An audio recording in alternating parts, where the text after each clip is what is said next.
Hi, everyone. This is Liz from Media Dev, and welcome to another podcast interview. Today I am joined by Clara. Hi, Clara. Hi Liz. I'm so excited to have this interview with you today. So, for those of you listening, Clara is one of our social selling lead generation experts, and today's topic is keys to successfully generating sales appointments through social selling. So I'm just going to dive in with question number one. So Clara, what are some of the things you do when you're starting off a new social selling initiative? Well, yeah, good question. I really love to kick off a campaign by learning a little bit more about the company I represent.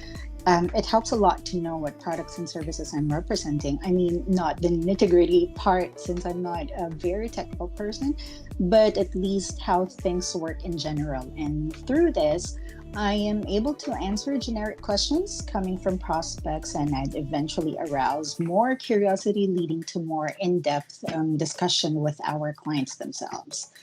Along with that, I also learn about the companies that I reach out to. I read about news and updates on their websites, hint on possible needs aligned to what our clients offer, and find that common ground to establish a possible relationship. Lastly, I also read about the prospect's job description to make sure that I'm extending offers to the right people. I guess these are my main consideration when starting off with a social selling campaign. Sure. So it sounds Yep. like you really, prepare before you're going to get started I with anything. do. Yes, I do. I do. Excellent. So how can you be sure that you're reaching out to the right target prospects? Yeah. As I mentioned earlier, it's not just really a process of trial and error where you keep reaching out to people using a certain parameter like a job title or geography or a job function. It's really spending time to read job descriptions and job experiences and see a springboard of opportunities. Yep, where future partnerships can actually be drawn from. Yeah, that makes sense. I mean, I find often, when I use LinkedIn, sometimes when I read somebody's job title, I'm like, I'm not really sure if that's the right person. Right. And it's true, sometimes you do need to kind of dissect their profile to Yes. understand some of their responsibilities. Uh-huh. And then sometimes I even, question them, ask them really questions Right, about their right. roles to know if, they're the right person for me to Yeah. be engaging with. Yep, I do that as well. A lot of times, yes. Hmm. So tell me about Sales Navigator. What is Sales Uh-huh. Navigator and how is it better than just regular LinkedIn? Wow. Well, I used to think that Sales Navigator was a really complicated platform, but along the way, I saw its significance with regard to reaching the right people. I mean, regular LinkedIn does not show a lot of information like Sales Navigator does. Primarily, Sales Navigator readily makes contacts information available upon initial search. So that means I'm able to already reach out to them at first lookup. Regular LinkedIn cannot do that. A lot of contacts whose privacy is so important for them have a lot of information withheld from the main page, including their names, in Oh, fact. wow. So, Okay, I didn't know yeah. that. Hmm. So ultimately, Self Navigator is so much like a premium account of a social media platform that allows more exclusive things to enjoy. And in case of Sales Navigator, it's being able to target more people, being able to see commonly withheld contact information, and more extensive job experiences. Okay, excellent. What kind of content do you share with prospects and what types of assets do you think get the best responses in your opinion? Hmm. Well, apart from sharing our clients' showcase page every now and then, like news and updates on my LinkedIn feed, there are assets that come mainly from the clients, which they want to share to prospects. I make it a point that I ask my clients of any updated asset that they want me to share with prospects, because as you may Mm, know, the world of data analytics and business intelligence keeps on revolving by the minute, and so much updates can occur in a blink of an eye. So, to be a little bit more specific nowadays, the assets that I send to prospects mostly talk about Click's augmented intelligence capability, which was just introduced recently, and this arouses so much curiosity among mm. prospects. Good. So you always keep up to date then on Yep, any yep. new product releases or different features or things. I Right. also, I don't know if this works for you, but I know a lot of other people really like to share, case studies. Do you find that case studies are something that resonates well with your target audience? Yes, yes, we do have some assets that are case studies, and my clients would also allow me, or yeah, they would also allow me to introduce this or to send this to prospects.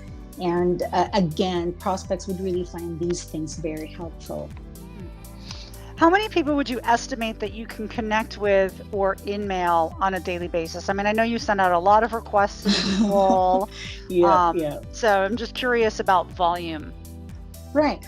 With regard to in-mails, I get to send around 50 to 60 on a daily basis to contacts who are already within my circle. And, this does not diminish my allotted in-mails for the month, which is about 100 on LinkedIn, since, I use Sales Navigator. However, there are instances when I need to get in touch with someone who isn't on my circle yet.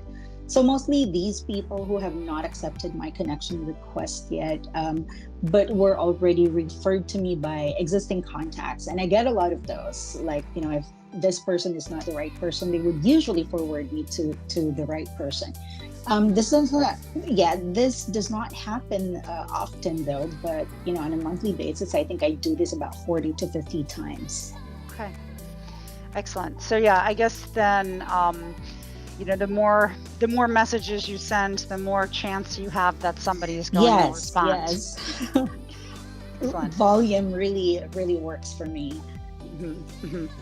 At what point do you call prospects in addition to engaging with them on LinkedIn? I mean, one of the main complaints, so to speak, that I would have about LinkedIn, because I use that obviously for my own business development work, is that sometimes it can be really long waiting for somebody to respond, or they don't respond at all. So at what point do you just pick up the phone and say, let me try to engage with them on a different channel?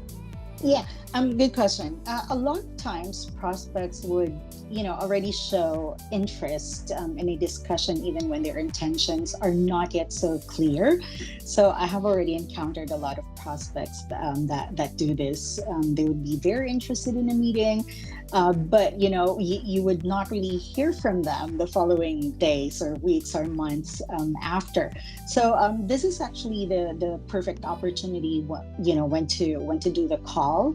When I have to step in, and right after I get their yes to a discussion and all their pertinent details, I usually call them to make sure that they understand what I'm, what the product I'm offering, the service or a partnership. And it's not really a job offer. A lot of times I would invite people and they think that I'm actually offering them a job.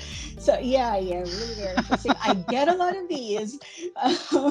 So I make it a point that when I call them, um, I'm certain, or they're actually given the clear idea that it's not a job offer, but it's actually a partnership that I'm offering them. It's a product, it's a service. So it may not necessarily be in the near future, but at least something that my client can look forward to in the future. So I also have to make sure that that the prospect I'm reaching out to is a decision maker, and that he has control or an oversight at least of the company's budget. So ultimately, I make sure that these things are met before proceeding any further. Yeah, no, that makes sense. I mean, I do think too sometimes, when because people are also doing social selling of their own, and sometimes they may think that you're interested in their product. Right. I do know that there are so many people out there that use LinkedIn, for job searches, so that would make sense that they may be confused as to why initially we're looking to connect with them. But but definitely it's important to make sure that the expectation is aligned and that they really understand and they are interested then in going that next step further. Yeah, interesting. So what advice would you give someone who is new to social selling and wants to get good at it? Well, patience is really the key. Apart from volume, as I mentioned earlier. So I did not start off in a bed of roses with social selling, but being able to gradually establish contacts and grow your network give your profile a sense of credibility. And this is what we want to achieve more than anything else. So, reading both clients and prospects company updates can also give you a clear understanding of how one can be beneficial to the other. And then I guess lastly, a good grasp of communication where you have to adjust to a prospect's tone is very important. I mean, robots are not a thing on LinkedIn, and if you're one, you will totally be ignored. Mm-hmm. Yeah, no, absolutely. I think that's true. I think, having rapport, creating that trust with a prospect is very important, and it can be time consuming and, a long process. So certainly, I can understand why you say patience is the key because, you do sometimes need to nurture prospects for, quite some time and educate them and share content with them before they're ready to go the next step Yeah, forward. indeed. Excellent. Do you have anything else Yeah. you want to add today? No, I think that's it for me. I just really want to tell people that, a good flow of free flowing, but professional interaction is something worth our initiatives when it comes to social selling. So good luck Excellent. to everyone. Great. Thank you so much. We really appreciate all of your advice today. And for more interesting articles about social selling, you can visit our website at mediadev.com and check out our resource library there, which is full of great guides, tips, infographics, and other podcasts. So thanks again, Clara. I really enjoyed Thanks, speaking with you Liz. today. Take Yep, care. thanks. Enjoyed it too. All right. Bye.